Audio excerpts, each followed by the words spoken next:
Y si él me demuestra con la Biblia que Pedro fue a Roma y quién lo nombró papa, yo me hago católico. Vale. Se lo voy a demostrar. Se lo voy a nombrar quién lo nombró papa. Sí, señor. Y que se haga católico con la Biblia. Y lo va a leer usted. Así sí me gusta.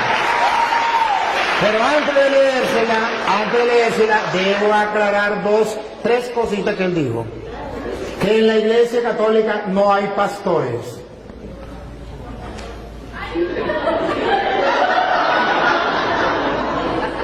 No captó lo que leímos de Juan 21:15, donde Jesús nombró un pastor para guiar a toda la iglesia, que se llama el Papa.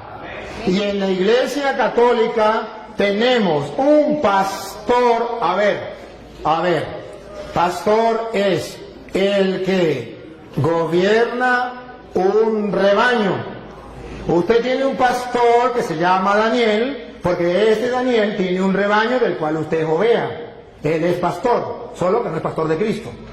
Pero Pedro tiene un rebaño, yo tengo un rebaño, este es un rebaño y yo soy pastor. Para, si usted no lo sabía, el que tenga un rebaño y que dirija el rebaño, lo alimente, yo lo estoy alimentando, y lo cuide, yo lo estoy cuidando, eso se llama pastor. Ahora bien, él me habla de Efesios capítulo 4 versículo 11, que lo vamos a leer. Cuando en capítulo 4 versículo 11 de Efesios dice lo que él quiso decir, que no existía en la iglesia pastor, es porque él no sabe lo que es un pastor dentro del contexto bíblico. Dentro del contexto bíblico, el pastor es el que tiene un rebaño que guiar, una encomienda. Y si usted no sabe que presbítero es la misma misión de pastor, eso ya es cosa suya. Presbítero era anciano que dirigía una comunidad, y a eso se le llama también pastor. Que usted no lo sepa, me perdona, pero presbítero significa anciano, y no anciano por viejo, sino porque tenía una comunidad que dirigir, que guiar, y a eso lo llamó Jesús oveja, y al que encargado de dirigir eso lo llamó pastor. Entonces me perdona, pero ahora Efesios capítulo 4 versículo 11, ustedes lo van a escuchar. Y ahí vamos a aclarar dos ideas que él dijo. Una, dale. Y él mismo concedió a unos ser apóstoles. A unos ser apóstoles. Y si, para que tengamos claro qué significa apóstol, a unos nombró apóstol. Apóstol significa aquel que no viene por su propia cuenta, aquel que viene porque ha sido enviado, aquel que tiene una misión. Apóstol no es aquel que diga yo soy apóstol. Apóstol es el que fue enviado. Por eso llamamos sucesión apostólica, porque en la Iglesia Católica nadie se nombra apóstol. No, en la Iglesia Católica nadie, porque ninguno se puede nombrar apóstol. Apóstol lo nombra otro, porque para eso es enviado. Si no lo envió nadie, no es apóstol. Si se nombra él mismo apóstol, él no es apóstol. Tiene que haber alguien que lo envíe. Jesucristo, por ejemplo. Jesucristo, ¿cómo sabemos que son apóstoles? Si usted lee, por ejemplo, Marcos capítulo 3, versículo 13, llamó a los que él quiso, instituyó 12 y los llamó apóstoles y los envió a predicar. Si usted lee Juan 20, 21 al 23, dice, como el Padre me envió a mí, yo los envío. Entonces son apóstoles. El que está enviado por alguien. No es el que inventa yo soy apóstol y ya, sino el que realmente es enviado. Y es apóstol de Cristo el que traiga la sucesión apostólica que se va nombrando. A Pedro lo nombró Cristo, que se lo voy a mostrar ahorita, y luego Pedro nombró a Matías, a Matías, y luego fue nombrando otros apóstoles, incluso nombraron a Pablo en Efesios capítulo, en Hechos 13:2, nombran a Pablo apóstol. Entonces vemos que existe lo que llama la sucesión apostólica a través de la imposición de manos que los apóstoles hacían. Entonces así se nombraban apóstoles. Entonces unos son apóstoles, no todos son apóstoles, unos son apóstoles. Otros y otros profetas. Otros profetas que vienen de parte de Dios enseñándole al pueblo la verdad, en medio de un mundo donde hay falsos profetas. Siga. A otros anunciar el Evangelio, A otros lo mandó a anunciar el Evangelio, que también va con la misma sintonía. Observe que todos van en la misma línea, que significan enviados. Siga. y a otros ser pastores y maestros. A otros ser pastores. Y esos pastores no significa que van a cargar un rebaño de ovejas. Vengan ovejitas para acá, vengan para acá. Sino van a pastorear un rebaño de personas que buscan de Dios, que es el rebaño de Cristo. Y eso existe dentro de la Iglesia Católica. Solo que él no sabe qué es ser pastor. Y maestros. Me detengo, y maestros. Porque él acaba de decir que yo no lo dejé a ustedes pensar. Que yo le leí las Sagradas Escrituras y yo tenía que dejarlos pensar, porque en 2 de Pedro 1:20 dice, toda escritura es inspirada por Dios. No, perdón, dice, ¿cómo es? 2 de Pedro 1:20 dice, nadie puede interpretar las escrituras por su propia cuenta, como cosa privada. Entonces el cura está interpretando las escrituras como cosa privada y no lo dejó pensar a ustedes. A ver. Y luego dijo una barbaridad. Solamente hay que leerla y que el Espíritu Santo nos inspire, pero no podemos nosotros que venga alguien a querer guiar. Si eso fuera verdad, entonces que me diga qué función cumplen aquí los maestros. Si nadie puede enseñar, ¿qué función cumplen los maestros? Porque dice la Biblia, Cristo dejó maestros. Si Cristo no quería que el Padre Toro viniese a interpretarle las Escrituras y les enseñara, como Él lo dijo, ¿para qué dijo que maestros? Hubiese simplemente dicho, cada quien agarre las Escrituras y la interpreta por su manera. No, incluso Mateo 28:19 dice, vayan y hagan que todos los pueblos sean mis discípulos, bautícenlos y enséñenles. No dice, agarren las Escrituras cada quien, interpreten a su manera. Dice, no, yo los mando a ustedes a enseñar. ¿Qué van a enseñar? Lo que yo les he mandado a ustedes. De modo que no se puede enseñar cualquier cosa. Ahora bien, ahorita le toca a usted, ahora le toca a mí.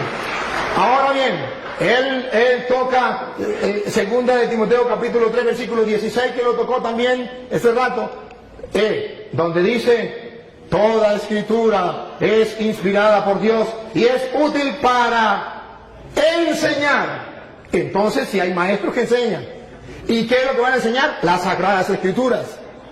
Entonces, ¿por qué me dice que se puede? Miren cómo él quiso interpretar a Pedro torcidamente. Lo vamos a leer porque él no lo leyó. Yo sí lo quiero que lo lea. En 2 de Pedro 1:20, ustedes van a escuchar lo que dice las Escrituras. Verá que no es lo que él dice, que cada quien puede interpretar la Escritura por su propia cuenta, que yo no les puedo explicar. No. Yo no dije eso, dije que el Espíritu Santo nos iba a ayudar. Yo no dije que cada quien como que le dé su gana. Usted dijo que el Padre Toro no lo dejó pensar porque él... ¿Y qué quiere decir en castellano? Que ustedes tenían que interpretar la Escritura por su propia cuenta, que yo no tenía, porque no hay necesidad de eso, que era el Espíritu Santo que iba. No me diga porque está firmado y pueden retroceder. Retrocedan, ustedes que tienen la oportunidad. Retrocedan a ver si eso no es. Listo, está firmado. Ajá. Ahora bien, ustedes van a ver, 2 de Pedro 1:20, que el hermano dijo, la sacó del contexto y la tiró así, pensando que yo la iba a dejar que se fuera. Y cuando él la tiró, yo la agarré. Y la vamos a leer. Léanla, 2 de Pedro 1:20. No, que la lea ya, ahorita ya le voy a poner a él donde diga que el Papa. Pero ante todo, tengan esto presente. Tengan esto presente. Ojo, no lo olviden. Y los católicos lo tenemos presente. Ellos no la tienen presente. Pongan cuidado, ¿qué es lo que dice Pedro que tenemos que tener presente? Dale. Que ninguna profecía de la Escritura es algo que uno pueda interpretar según el propio parecer. Ah, eso es otra cosa distinta. Eso más bien va en contra de lo que él dijo. Él dijo que cada quien podía interpretar las Escrituras sin que nadie le enseñara, porque el cura estaba impidiéndole a ustedes pensar, interpretar las Escrituras. Y dice Pedro Nadie puede interpretar las Escrituras por su propia cuenta. Y la explicación, si el hermano cree que la explicación no es la que yo estoy diciendo, Pedro mismo la explica en el versículo 3, versículo 16. Segunda de Pedro 3, 16. Explica por qué nadie puede interpretar las Escrituras por su propia cuenta. Paren la oreja, para que ustedes se den cuenta que el que está equivocado es él. Pongan cuidado. Segunda de Pedro 3, 16. ¿Por qué? Nadie puede, nadie significa usted ni él puede agarrar la Biblia, ni yo de interpretarla yo por mi propia cuenta. Eso no se puede hacer. Que siempre tiene que haber maestros, por eso son los apóstoles, para eso son los maestros, para eso son los que Dios dejó, para que nadie invente, para que no salgan varias iglesias, para que no uno predique una cosa, el otro predique otra, el otro predique otra, sino que todos tengan un mismo pensar y una misma fe. Mire como dice Pedro 3:16, dale. En cada una de sus cartas, él les ha hablado de esto, aunque hay en ellas puntos difíciles de entender. A ver, ¿por qué nadie lo puede interpretar por su propia cuenta? Si yo no les explico, hay en ellas cosas, puntos difíciles de entender. Paren la oreja. Que los ignorantes Sigan. y los débiles en la fe, débiles en la fe, tuercen como tuercen las demás escrituras para su propia condenación. Observen, ¿por qué nadie puede interpretar? ¿Por qué Cristo dejó los maestros? ¿Por qué tiene que haber un cura enseñándoles a ustedes? Para que ustedes no hagan lo de los ignorantes y los poco firmes de la fe, que interpretan las Escrituras por su propia cuenta y para su propia condenación. No es un juego, no es que yo agarro las Escrituras y las leo por mi propia cuenta, invento lo que a mí me dé la gana y soy salvo, aleluya. No, Señor, eso es para su propia condenación. Tengo que yo leer las Escrituras y dejarme guiar, porque yo busco la salvación, el mensaje de Jesucristo. Y escuche lo que viene. Por eso, queridos hermanos católicos, ya que ustedes saben de antemano estas cosas, ya que ya se los dije a ustedes, lo están leyendo y lo saben de antemano estas cosas, cuídense, porque después las puertas para allá, para que no sean arrastrados por los engaños de los malvados, ni caigan de su firme posición. Siga. Pero conozcan mejor a nuestro Señor. Entonces, está diciendo que cuidadito. Ustedes ya saben, no se vayan a dejar engañar de esa gente. Conozcan más bien al Señor bien. Entonces Pablo está diciendo la explicación. Ningún cristiano tiene permiso para hacer lo que dijo Martín Lutero. Eso no es de él, eso es Martín Lutero. Cada quien puede interpretar las Escrituras por su propia cuenta. Palabra de Satanás. Eso no es palabra de Dios. La palabra de Dios es: nadie puede interpretar las Escrituras por su propia cuenta, porque los ignorantes y poco firmes en la fe tuercen las Escrituras para su propia condenación. Ahora comprenden por qué hay tantas sectas. Porque cada quien interpreta las Escrituras por su propia cuenta. Porque eso es lo que Él quiere, que ustedes interpreten las Escrituras por su propia cuenta y cada uno de ustedes funde una iglesia. Pero Él me pregunta,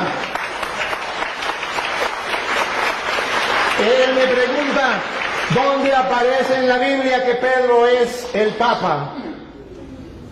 ¿Y quién lo nombró Papa? Usted mismo lo va a leer, búsquemelo en la Biblia. Pero primero tiene que saber qué significa Papa. ¿Saben? Padre. Otra vez. Padre. Padre. ¿Lo escucharon por las redes sociales? Sí, significa Padre. ¿Quién lo nombró Padre? Papa. Nuestro Señor Jesucristo. Nuestro Señor Jesucristo nos nombró Papa. Padre. ¿Dónde? Mateo capítulo 16, versículo 18, que él mismo va a leer, por favor. Él mismo lo va a leer. Y yo te digo, tú eres Pedro, y sobre esta piedra edificaré mi iglesia. A ver, dígalo, dígalo. Y yo te digo hoy que tú eres Pedro, no dice Papa. No, es que todavía no lo he explicado. Todavía no lo he explicado. Lo está explicando usted. Yo todavía no lo he explicado. Es que no dice así. No, por él. Usted lo va a leer o lo leen ellos. No, yo no leo. Bueno, dale. Es que ustedes no olviden qué significa Papa. Padre, nunca lo olviden. Porque él me pregunta quién nombró a Pedro Papa. Y se mete a católico, vamos a decir, cumple. Ya le tengo.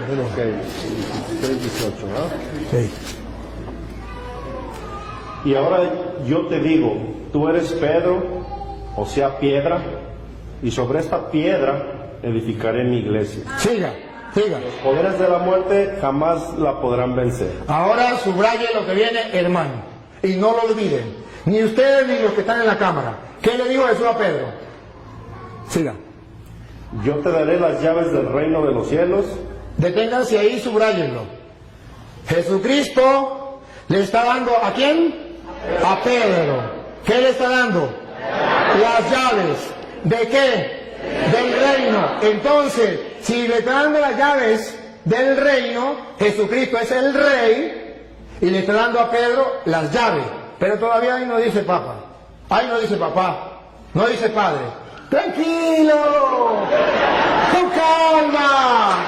Despacio. Despacio. Solamente pongan la lupa. Detalles. A ti te doy las llaves del reino de los cielos. Siga.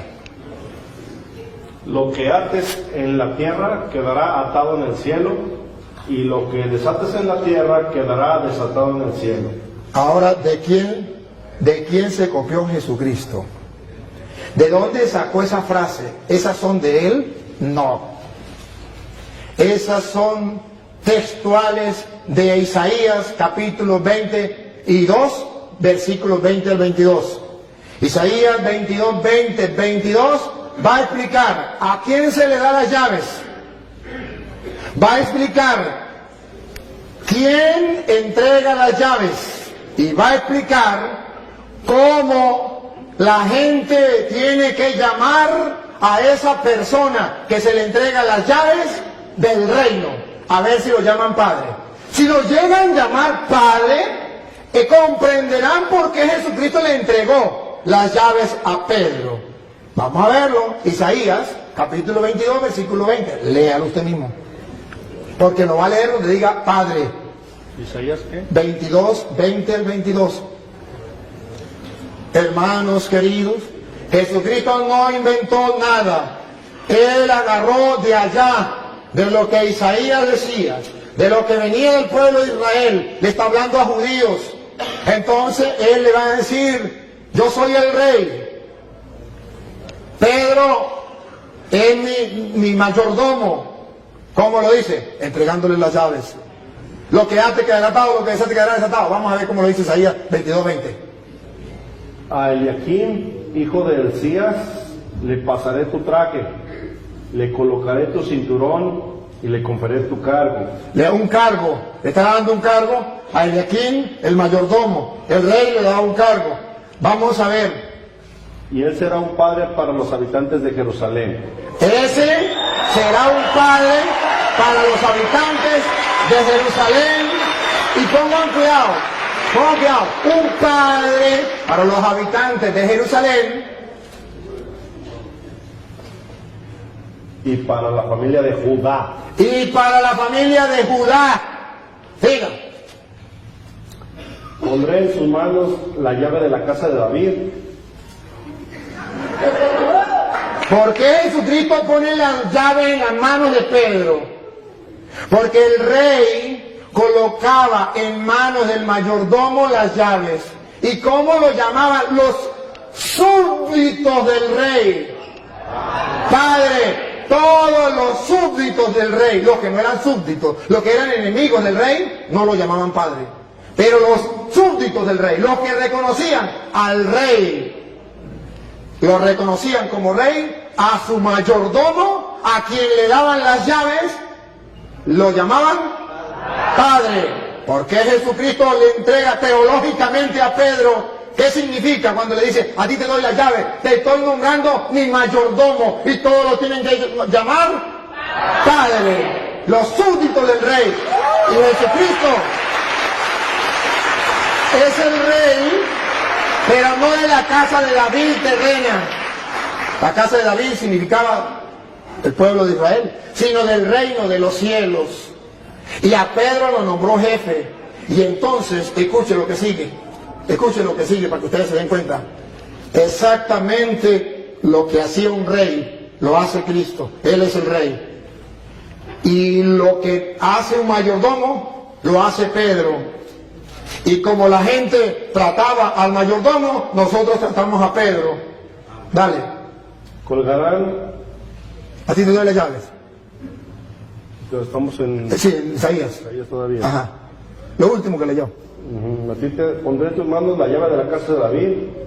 Cuando él abra, nadie podrá cerrar. Y cuando cierre, nadie podrá abrir. Exactamente lo que Jesús le dijo a Pedro. A ti te doy la llave del reino de los cielos. Lo que ates quedará atado. Lo que desates quedará desatado.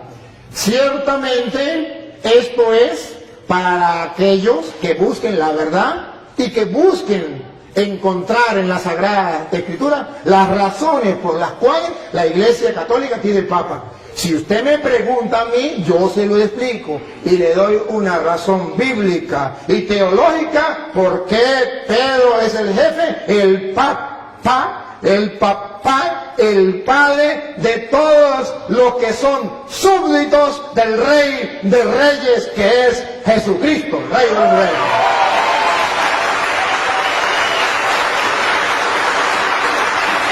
Yo cumplí con demostrárselo. Si usted cumple lo que prometió, que volverá a la Iglesia Católica, bienvenido.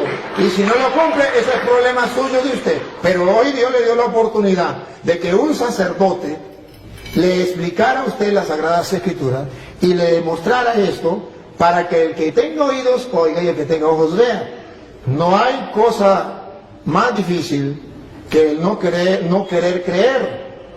Con encontrarse con la palabra del Señor. No hay peor ciego que el que no quiere ver y no hay peor sordo que el que no quiere oír. Entonces, hermano querido, con todo el amor de mi corazón, de verdad le agradezco que usted esté compartiendo con nosotros. Si quiere hacer otra pregunta, si quiere hacer otra cosa, ánimo, aquí está el micrófono. No, pues.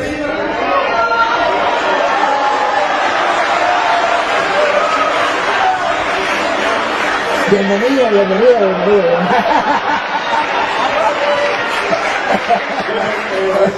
Eso ya depende de mí, ¿no? Como de cada quien. Sí,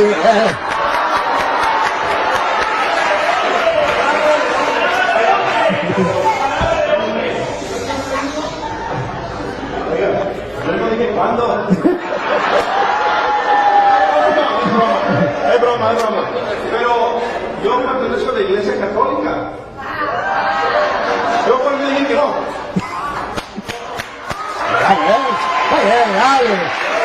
Muy bien. Bueno, está bien. Me alegra mucho y yo felicito al hermano. Yo veo que el hermano es un ser humilde, sencillo. Veo su humildad. ¿Quién no puede notar la humildad de este hermano? Que me impacta. Y lo felicito, porque la humildad es una virtud que Jesús vivió. Y que usted la viva, me quito el sombrero, no solo que no tengo sombrero, pero me quito el sombrero ante usted, porque la humildad es muy importante. Y la segunda parte, el amor, el poder compartir como hermano, el de ese que incluso estamos compartiendo y echa broma, o sea, no se pone así, como, sino que echa broma, ¿verdad? Porque esto es lo de nosotros, los cristianos. Este hermano, aquí entre nos, que él no me escuche, este hermano es de los nuestros. Este hermano ha estado dentro de la iglesia, uno como ustedes, pero que alguien vino y le dio unas cuantas mentiras y él la creyó. Y no ha existido nadie que se lo diga. No es culpa de él. ¿Cómo juzgarlo a él? ¿Cómo condenarlo a él si nadie le ha explicado? ¿Cómo? Si él está en el error y no hay quien le diga, hermanos míos, esto es lo triste. Que así como él hay muchas personas en el mundo, y ustedes y yo, bien. y no hacemos nada. Y entonces que venga el Padre Toro, ajá, ¿y usted? ¿Y usted qué hace?